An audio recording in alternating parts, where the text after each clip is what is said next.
Hello दोस्तों, आज की वीडियो में हम बात करेंगे टाइप ऑफ ट्रांसफार्मर। ट्रांसफार्मर कितनी प्रकार के होते हैं और इनका क्या काम होता है और इनका कैसे हम उपयोग करते हैं। तो दोस्तों वीडियो में लास्ट तक बने रहिए। वीडियो पसंद आए वीडियो को लाइक करना, चैनल को सब्सक्राइब करना। दोस्तों ट्रांसफार्मर को कई तरीके से विभाजित किया जा सकता है। जैसा कि हम आप देख रहे हैं, एक तो उन्हें सप्लाई के आधार पर विभाजित किया जाता है, एक वाइंडिंग के आधार पर विभाजित किया जाता है, एक कंस्ट्रक्शन के आधार पर, एक सर्विस के आधार पर, एक मेजरमेंट के आधार पर, कूलिंग के आधार पर और फंक्शनिंग के आधार पर।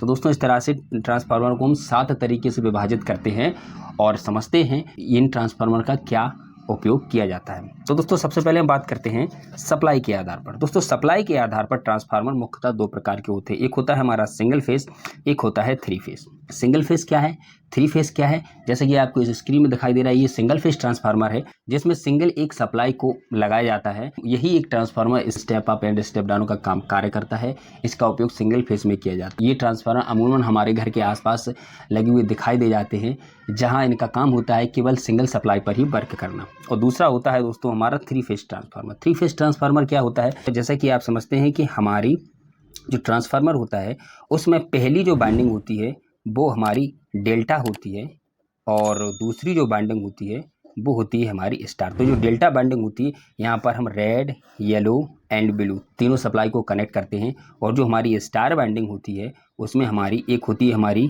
रेड, एक होती है हमारी येलो, एक होती है हमारी ब्लू और एक हमारा निकलता है न्यूट्रल। एक हमारा क्या निकलता है? न्यूट्रल। तो हमारी 3 फेज जो सप्लाई होती है उसमें हम 3 बाइंडिंग का उपयोग करते हैं, रेड, येलो एंड ब्लू, और इसमें हमें 4 वायर मिलते हैं आउटपुट में। ऐसे हम इसको समझें कि जो हमारे नॉर्मल ट्रांसफार्मर है इनमें 3 बाइंडिंग होती है। जो पहली बाइंडिंग से हमें यहाँ पर 3 बड़े बड़े कनेक्टर दिखाई देते हैं जिसमें हम red, yellow and blue connect करते हैं। उसके बाद हमें आउटपुट में हमें चार कनेक्टर दिखाई देते हैं जहाँ पर हम रेड, येलो, ब्लू और एक न्यूट्रल का वायर निकालते हैं। तो ये होता है हमारा 3 फेज सप्लाई वाला ट्रांसफार्मर, जिसका उपयोग हम अपने घर में डिस्ट्रीब्यूशन के लिए करते हैं। अब दोस्तों हम बात करते हैं कि वाइंडिंग के आधार पर ट्रांसफार्मर कितने प्रकार के होते हैं। दोस्तों वाइंडिंग के आधार पर ट्रांसफार्मर 4 प्रकार के होते हैं। एक होता है हमारा ऑटो ट्रांसफार्मर जिसमें सिंगल बाइंडिंग होती है, जैसा कि आपको स्क्रीन पे दिख रहा है। दूसरा होता है 2 बाइंडिंग ट्रांसफार्मर, तीसरा होता है 3 बाइंडिंग ट्रांसफार्मर और चौथा होता है 6 binding transformer. Single binding transformer को हम ऑटो ट्रांसफार्मर कहते हैं क्योंकि इसमें एक सिंगल बाइंडिंग होती है और उसी से हम इनपुट लेते हैं, उसी को हम आउटपुट देते हैं। 2 बाइंडिंग ट्रांसफार्मर जैसा कि हम देखते हैं कि 2 बाइंडिंग ट्रांसफार्मर होते हैं हमारे सिंगल फेस में, 2 बाइंडिंग ट्रांसफार्मर होते हैं। 3 बाइंडिंग ट्रांसफार्मर वो होते हैं जिसमें हम रेड, येलो एंड ब्लू तीनों तरह की हम सप्लाई को लेते हैं और एक हमें न्यूट्रल मिलता है, और इसके बाद हम अपनी डिस्ट्रीब्यूशन के लिए इसका उपयोग करते हैं। इसके बाद होता है 6 बाइंडिंग ट्रांसफार्मर। 6 बाइंडिंग ट्रांसफार्मर ये बहुत बड़े लेवल पर इस ट्रांसफार्मर का उपयोग किया जाता है। इसके बाद आता है दोस्तों कंस्ट्रक्शन, यानी कि बनावट के आधार पर ट्रांसफार्मर कितने प्रकार के होते हैं। दोस्तों बनावट के आधार पर ट्रांसफार्मर 3 प्रकार के होते हैं। एक होता है हमारा कोर टाइप, एक होता है हमारा सेल टाइप और एक होता है हमारा berry type. Core type, shell type and berry type. अब इसको हम थोड़ा ऐसे समझते हैं कि जो कोर टाइप ट्रांसफार्मर होता है वो हमारा कुछ ऐसा होता है। ये मान के चले ये हमारी एक कोर है, ये हमारी ट्रांसफार्मर की एक कोर है। अब इसे कोर टाइप क्यों कहेंगे? क्योंकि इसकी कोर पर हमारी वाइंडिंग लगी हुई होती है। एक बाइंडिंग यहाँ होती है, एक बाइंडिंग यहाँ होती है। इस तरह के ट्रांसफार्मर को हम कोर टाइप ट्रांसफार्मर कहते हैं। सेल टाइप ट्रांसफार्मर क्या होता है? सेल टाइप ट्रांसफार्मर वो होता है जिसकी बाइंडिंग में कुछ इस तरह से कोर होती है, इस तरह की एक कोर होती है।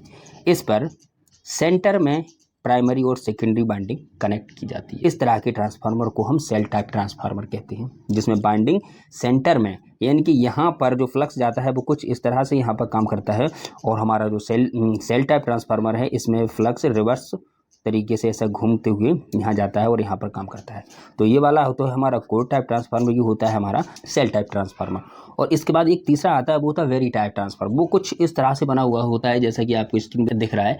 ऐसे ट्रांसफार्मर का उपयोग बहुत कम किया जाता है क्योंकि ये बहुत ही रेयर कंडीशन में हमें यह ऐसे ट्रांसफार्मर दिखाई देते हैं। तो ये होता है हमारा वेरी टाइप ट्रांसफार्मर। अब दोस्तों हम बात करते हैं सर्विस के आधार पर। तो दोस्तों सर्विस के आधार पर ट्रांसफार्मर 2 प्रकार के होते हैं। एक होता है हमारा पावर ट्रांसफार्मर, एक होता है डिस्ट्रीब्यूशन ट्रांसफार्मर। पावर ट्रांसफार्मर का यूज हम हाई वोल्टेज में करते हैं। बड़े बड़े पावर स्टेशन, जनरेशन स्टेशन पर हम पावर ट्रांसफार्मर का उपयोग करते हैं। यह 33 kV से ऊपर किए जाते हैं क्योंकि अमूमन हमारी जो जनरेशन होती है पावर की वो 33 kV से ही होती है। तो 33 kV से ऊपर उपयोग किए जाते हैं, जैसे 765 kV, 400 kV, 220 kV या 132 kV। इनमें हम पावर ट्रांसफार्मर का उपयोग करते हैं, क्योंकि इनका काम होता है एक जगह से दूसरी जगह तक ट्रांसमिट करने के लिए हम पावर ट्रांसफार्मर का उपयोग करते हैं, क्योंकि यह एक समय के बाद उसे स्टेप अप कर करके उसे हम लाइन को एक जगह से दूसरी जगह तक हम सप्लाई भेजते हैं, तो उसमें पावर ट्रांसफार्मर का उपयोग करते हैं। अब दोस्तों बात करते हैं डिस्ट्रीब्यूशन ट्रांसफार्मर। डिस्ट्रीब्यूशन ट्रांसफार्मर का उपयोग घरेलू वितरण के लिए किया जाता है। यह ट्रांसफार्मर 33 kV से नीचे की सप्लाई पे काम करता है। यह अधिकतर स्टेप डाउन ट्रांसफार्मर ही होते हैं। इनका काम होता है जो हाई वोल्टेज करंट है उसको लो करके डिस्ट्रीब्यूशन के लिए सप्लाई करना, घरेलू उपयोग के लिए सप्लाई देना, इसके लिए हम डिस्ट्रीब्यूशन ट्रांसफार्मर का उपयोग करते हैं। तो ये हमारे सर्विस के आधार पर दो तरह के ट्रांसफार्मर होते हैं, एक होता है हमारा पावर ट्रांसफार्मर, एक होता है डिस्ट्रीब्यूशन ट्रांसफार्मर। इसके बाद दोस्तों बात करते हैं मेजरमेंट के आधार पर। दोस्तों मेजरमेंट के आधार पर हमारे ट्रांसफार्मर दो प्रकार के होते हैं, एक होता है हमारा CT, एक होता है हमारा PT। CT को होते हैं करंट ट्रांसफार्मर, PT को बोलते हैं पोटेंशियल ट्रांसफार्मर। CT को से हम करंट का मेज़र करते हैं। बड़े बड़े पावर जनरेशन स्टेशनों पर करंट का मेज़रमेंट करने के लिए CT का उपयोग किया जाता है। कुछ इस तरह से आपने देखा होगा कुछ ट्रांसफार्मर उपयोग किए जाते हैं, इनको केवल मेज़रमेंट के लिए उपयोग किया जाता है। जो CT होता है वह करंट का मेज़रमेंट करता है और जो PT होता है वह पोटेंशियल यानी कि वोल्टेज का मेज़रमेंट करता है। CT से हम करंट मेज़र करते हैं और PT से हम वोल्टेज मेज़र करते हैं। तो मेजरमेंट के आधार पर हमारे दो ट्रांसफार्मर होते हैं। इसके बाद आता है दोस्तों कूलिंग के आधार पर। दोस्तों कूलिंग के आधार पर ट्रांसफार्मर दो प्रकार के होते हैं, एक होता है ड्राई ट्रांसफार्मर, एक होता है ऑयल ट्रांसफार्मर। यह एयर कूलिंग ट्रांसफार्मर होता है जिसमें कूलिंग का काम एयर करती है। कुछ इस तरह के ट्रांसफार्मर जैसा कि आपको दिखाई दे रहा है, इस तरह के ट्रांसफार्मर हमारे होते हैं जो एयर के माध्यम से कूलिंग का काम होता है, यानी कि इनमें किसी भी तरह का कोई लिक्विड का उपयोग नहीं किया जाता है। ऐसी ट्रांसफार्मर को हम ड्राई ट्रांसफार्मर कहते हैं। ऑयल ट्रांसफार्मर भी होते हैं या बड़े बड़े ट्रांसफार्मर होते हैं जिनमें कूलिंग ऑयल से होती है। बड़े बड़े ट्रांसफार्मर जिनमें हम कूलिंग का उपयोग केवल ऑयल से करते हैं। ऑयल भरा होता है जिसमें, जिसे हम खनिज ऑयल कहते हैं। इस ऑयल का उपयोग होता है जिससे यह ट्रांसफार्मर की कूलिंग सही बनी होती है, टेम्परेचर सही बना रहता है। इसके बाद फंक्शनिंग के आधार पर। दोस्तों फंक्शनिंग के आधार पर ट्रांसफार्मर तीन प्रकार के होते हैं, एक होता है हमारा स्टेप अप, एक होता है हमारा स्टेप डाउन, एक होता है insulation transformer. Step up and step down transformer क्या होता है थोड़ा हम समझें। दोस्तों स्टेप अप ट्रांसफार्मर वह होता है, इस तरह से हम समझें कि एक कोर है जिस पर ये बाइंडिंग है, प्राइमरी बाइंडिंग, और ये है हमारी सेकेंडरी बाइंडिंग।